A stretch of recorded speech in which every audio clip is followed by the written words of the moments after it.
Class 8th Hindi. इसमें हम 8वां chapter read करेंगे। यह सबसे कठिन समय नहीं। ये एक कविता है, इसकी कवियत्री है जया जादवानी। अब हम इसमें पहला पद्यांश पढ़ते हैं। नहीं, यह सबसे कठिन समय नहीं, अभी भी दबा है चिड़िया की चोंच में तिनका और वह उड़ने की तैयारी में है। अभी भी झड़ती हुई पत्ती थामने को बैठा है हाथ एक। थामना यानी होता है सहारा देना। तो इसमें देखते हैं हम प्रसंग में प्रस्तुत पद्य पंक्ति हमारी पाठ्य पुस्तक वसंत में संकलित जया जादवानी की कविता यह सबसे कठिन समय नहीं से ली गई है। प्रस्तुत पंक्तियों में उदाहरणों के माध्यम से मनुष्य को यह समझाने का प्रयास किया है कि विपरीत परिस्थितियों में से निराश न हो और आशावादी बनकर अपने लक्ष्य की ओर बढ़ता रहना चाहिए।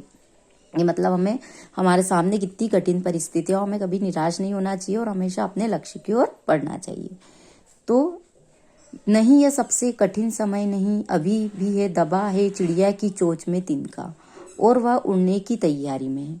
तो मनुष्य को समझाते हुए कवियत्री कहती है कि यह सबसे कठिन समय नहीं है, इसलिए हमें निराश नहीं होना चाहिए और नहीं अपने लक्ष्य की ओर बढ़ने में संकोच करना चाहिए। अभी भी एक चिड़िया अपना घोंसला बनाने के लिए अपनी चोंच में तिनका दबाकर उड़ने की तैयारी में है, अर्थात वह तिनकों में घोंसला बनाने में लगी है। और जीवन में अभी भी झड़ती हुई पत्ती थामने को बैठा है हाथ एक, और उस जीवन में अभी भी विश्वास है कि इस प्रकार पेड़ से गिरती हुई पत्ती को थामने को कोई हाथ तैयार नहीं, अर्थात मुसीबत से घिरे व्यक्ति को सहारा देने के लिए कोई न कोई सामने आता है जो उसे संकट से उबार लेता है। अभी भी ऐसे लोगों की कमी नहीं है जो दूसरों का सहयोग करे। अतः हम भी अपने लक्ष्य की ओर बढ़े और तुम डगमगाने पर कोई न कोई तुम्हें सहारा देने और तुम्हें गिरते समय थामने के लिए तैयार बैठा है। मतलब कवियत्री कह रही है कि हम भी अपने लक्ष्य की ओर बढ़े और अगर हम डगमगाते हैं अपने लक्ष्य से तो हमें कोई ना कोई सहारा देने के लिए तैयार बैठा है। अभी भी भीड़, इसका सेकंड पद्यांश। अभी भी भीड़ है स्टेशन पर, अभी भी एक रेलगाड़ी जाती है गंतव्य तक। गंतव्य का अर्थ होता है वह स्थान जहां पहुंचना है।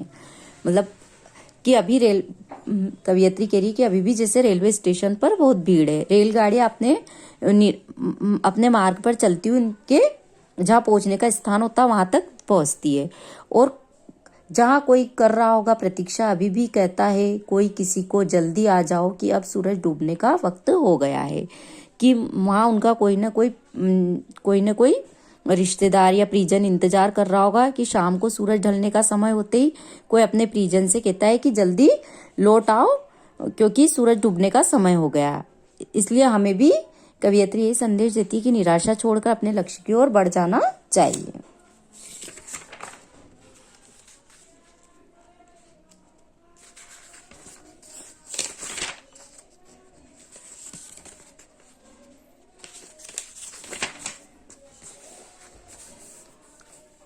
थर्ड पद्यांश। अभी कहा जाता है उस कथा का आखिरी हिस्सा, कथा यानी होती कहानी, जो बूढ़ी नानी सुना रही सदियों से दुनिया के तमाम बच्चों को।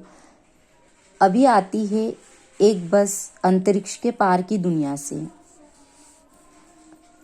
लाएगी बचे हुए लोगों की खबर। नहीं, यह सबसे कठिन समय नहीं। तो इसमें कवियत्री कह रही है कि अभी भी लोग नानी दादी के द्वारा सुनाई जाने वाली कहानियों का अंतिम और महत्वपूर्ण शिक्षा प्रदान करने वाला भाग सुनाया जाता है। अर्थात हे मनुष्य, तेरे जीवन का सबसे महत्वपूर्ण और अंतिम भाग अभी बाकी है जो सुखदायी है। अतः तुझे निराश होने की आवश्यकता नहीं है।